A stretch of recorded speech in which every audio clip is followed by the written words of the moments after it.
e no canto. Só para comentar as questões da prova, só para dar uma devolutiva, a gente está com o tempo mais ou menos folgado, porque nos faltam poucos temas, a gente consegue ver isso. Semana que vem a gente retoma com a matéria normal, digamos assim. Então, veja só. A primeira questão subjetiva falava assim: a mãe do acusado, ao ser ouvida no processo penal, não revela o que sabe, pois não presenciou o fato, mas sabe que a autoria do fato delituoso é do seu filho. Ela comete crime, se não, por que, se sim, qual, etc. Veja, a gente viu, né, que o crime de falso testemunho é um crime que, obviamente, exige da testemunha que ela fale e fale a verdade. Mas a testemunha que vai falar ou vai falar a verdade, ou que tem a obrigação de falar e falar a verdade, é a chamada testemunha compromissada. A testemunha, a ideia é que a gente tem aqui a testemunha compromissada, ou seja, aquela testemunha que presta o compromisso de falar e de falar a verdade. Agora, há determinadas pessoas que não prestam esse compromisso. Há determinadas pessoas que efetivamente não prestarão esse compromisso, como, por exemplo, essas pessoas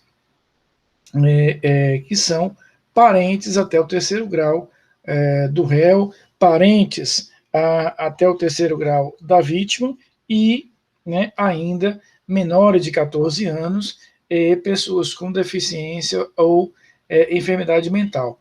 Então, essas pessoas que estão listadas lá no artigo 208 do Código de Processo Penal, elas não têm a obrigação de prestar o compromisso. Em outras palavras, ela não tem a obrigação de falar e de falar a verdade.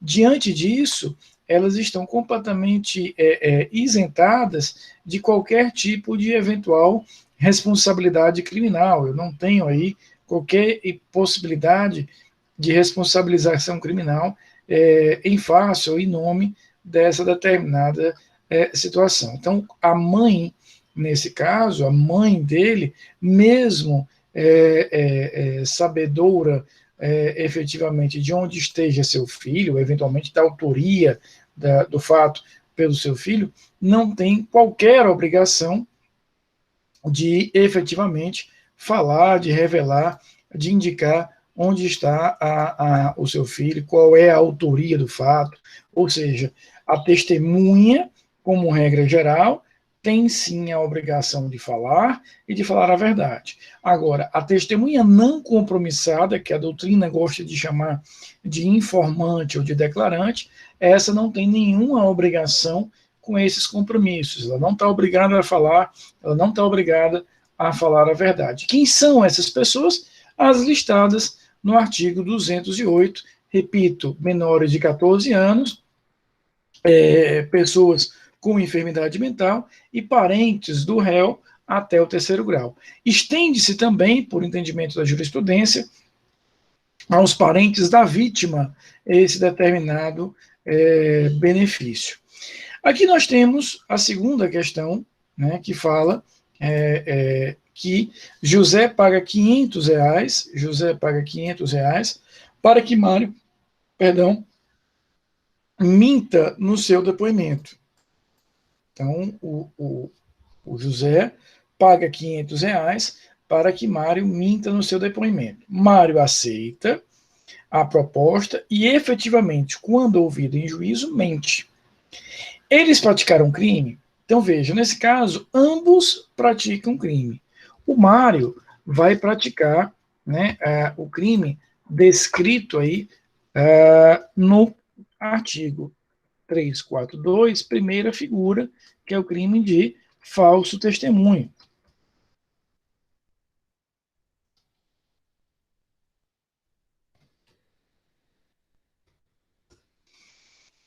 Por sua vez, era Mário, não, Maria.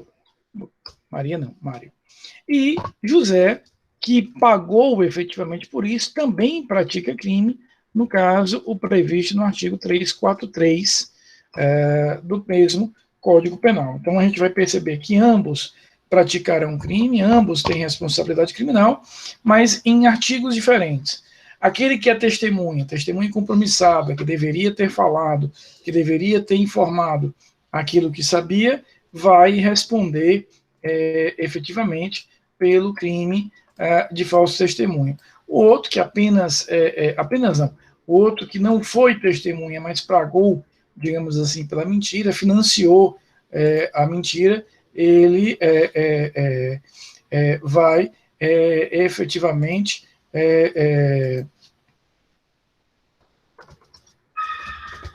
vai ter a responsabilidade no artigo 343. Ou seja, ambos são crime, ambos praticaram conduta, mas em níveis, em situações diferentes. Né? A gente vai ter a perspectiva das questões objetivas. Né? Vamos aqui para as questões objetivas. Né? Eu tenho aí a ideia do primeiro item de objetivo. Né? Veja aí o que diz o primeiro item objetivo. Mesmo que o primeiro casamento seja declarado nulo, o crime de bigamia continua existindo, pois o que vale para a caracterização do mesmo é apenas a intenção do sujeito ativo. Não. Se o primeiro casamento é anulado, o próprio Código Penal indica, sinaliza que, nesse caso, a gente não teria aí a responsabilidade criminal em relação a isso. Ou seja, se eu consigo anular o primeiro casamento, existe efetivamente a eventual existência de crime dentro desse sentido. Tá? Ou seja, anulei o primeiro casamento, veja, crime é de bigamia, anulei o primeiro, o que vai significar? Vai significar que já não tem mais dois, ficou apenas um, eu deixo de ter a figura como uma figura criminosa. Item 2, o crime de denunciação caluniosa se consuma quando o agente efetivamente faz com que o processo administrativo judicial seja iniciado contra alguém que sabe ser inocente. Verdade, né? Ele tem que ter o início formal estabelecido. O item 3, o crime de comunicação falsa de crime não exige para a consumação que o processo penal seja instaurado. Também é verdadeiro, não há essa exigência, basta que eu tenha algum tipo de ação, né, ou reação por parte do poder público do Estado.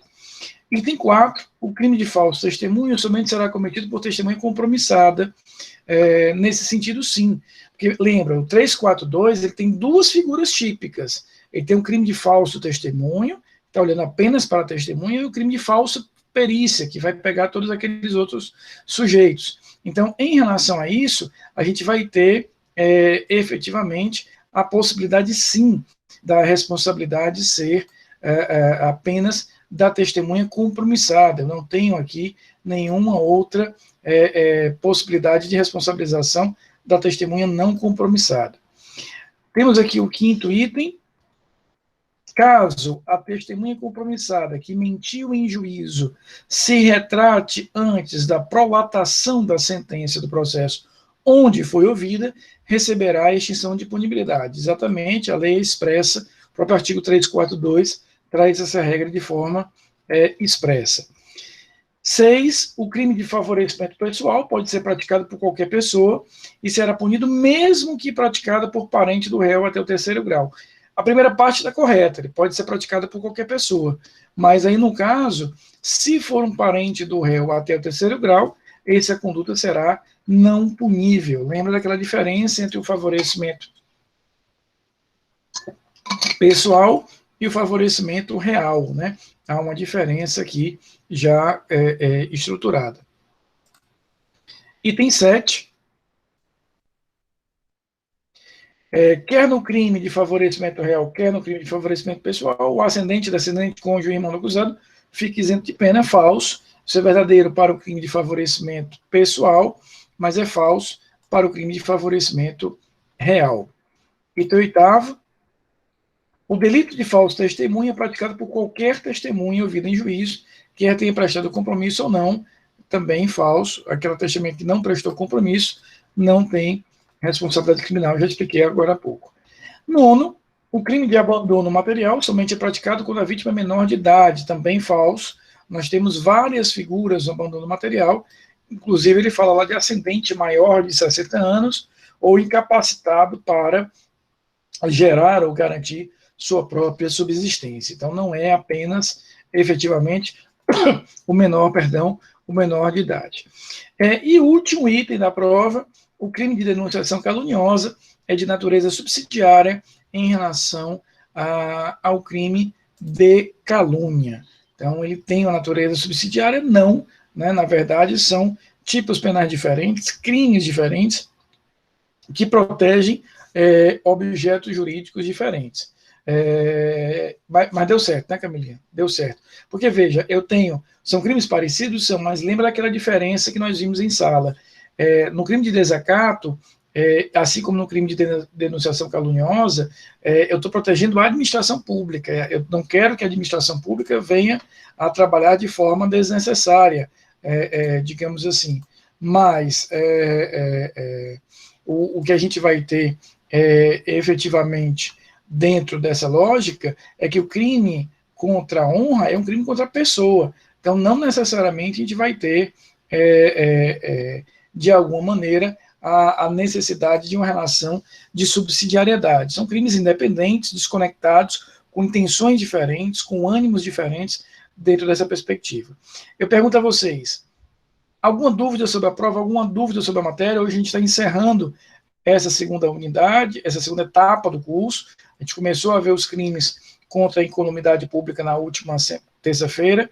Vamos continuar com ele na próxima semana. Então, na próxima terça-feira, né, dia 10, nós vamos ver os artigos 267 a 283. No dia 12, né, daqui a uma semana, a gente vai ver os artigos 286 a 288A. E aí, já na outra semana, a gente começa a ver a nossa última unidade, que são os crimes contra a fé pública, e com isso a gente conclui nosso estudo. Meu planejamento é para que a gente conclua o nosso estudo na última semana de novembro. Última semana de novembro a gente vai estar com toda a matéria pronta, aí é só esperar a aplicação da prova, que será no dia 8 de dezembro. Dia 8 de dezembro, Camilinha. Então, AV3, 8 e 10 de dezembro. Então, a gente vai terminar a matéria antes, a gente termina a matéria na última semana de novembro, vamos ter uma semaninha aí para fazer aula de revisão, essas coisas, e dia 8 a gente faz a última e derradeira prova, e aí vocês estão livres de mim, pelo menos até o semestre que vem, porque eu os espero, e as espero lá em Processo Penal 1, se Deus quiser. Tá bom? Queridos, era o que a gente tem para hoje, né? Eu estou dando essa colherzinha de chá para vocês, porque, enfim, estava devendo esse feedback da prova. Fiquem bem, descansem aí no final de semana. Sei que muitos de vocês ainda estão fazendo provas, meninas agora aqui no grupo, Gerline e Sandra me pediram até dispensa da aula, não tem problema. E a gente se encontra, se Deus quiser, na próxima terça-feira, para concluir a unidade dos crimes contra a incolumidade pública que nós começamos na última terça-feira. Tá bom? Um beijo grande, fiquem em paz, fiquem com Deus e até terça-feira que vem.